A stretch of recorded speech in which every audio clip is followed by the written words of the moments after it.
We live in a world of beginnings. Everywhere we go, we see things that had a beginning. Whether it's a living creature or an inanimate object, everything has a birth date. The question we're going to examine today happens when we think about that truth alongside the belief in God. Since we know everything has a beginning, we start to wonder, well, what about God? Where did God come from? Who created God? And before we get into this discussion, I'd love for you to just take a few seconds and actually consider that question.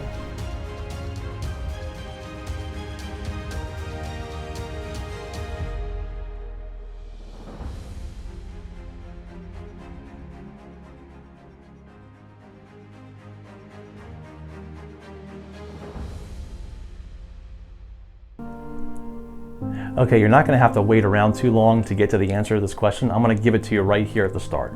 No one created God. He has always existed, and as hard as that is to believe, it's actually what makes the most sense if you approach this question scientifically. Until about the early 20th century, most scholars had the belief that the earth was eternal. And that means that everything we see, the universe, the earth, it's always been here. There was no beginning. And I wonder, why has this argument not been more central in atheistic debate recently? Because it seems like a really good argument to have. Well, it was until Einstein introduced the theory of general relativity, which basically states that the universe is either expanding or shrinking. And in 1920, the Hubble telescope, Edwin Hubble, proved that the Earth was expanding. And so most of us today hear a theory of origin called the Big Bang Theory, and this was the response to these series of facts in the early 20th century. So there was no longer a question of if the universe had a beginning, but how did the universe begin? And so the theory here supposes that all the mass and energy and space that we have now exploded into what we now observe as our galaxy, having evolved over billions of years. The point is, all the matter we see today is not eternal. So there has to be something that exists outside of what we see that is eternal.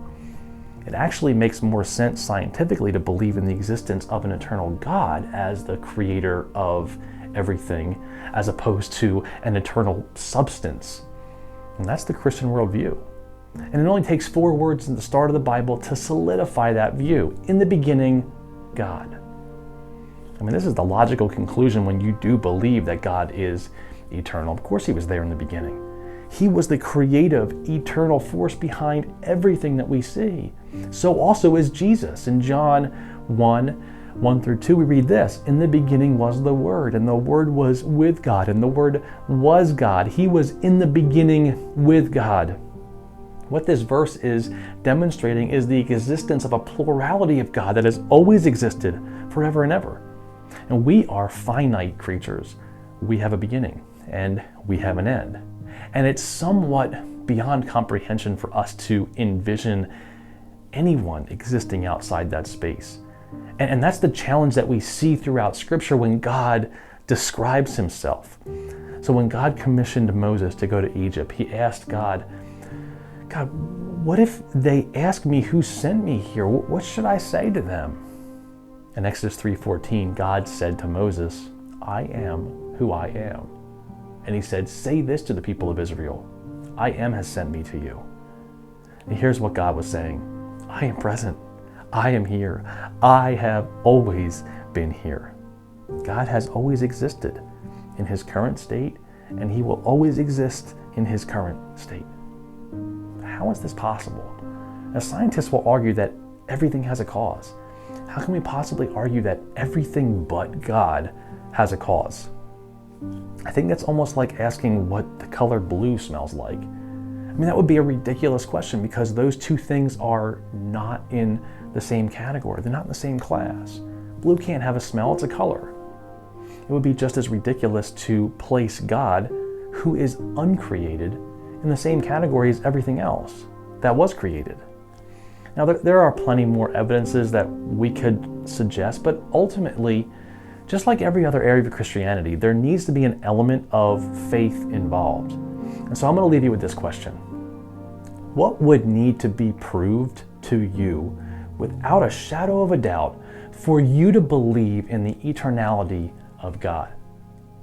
Because the proofs are there for you to explore, but they need to be approached with an open heart and an open mind.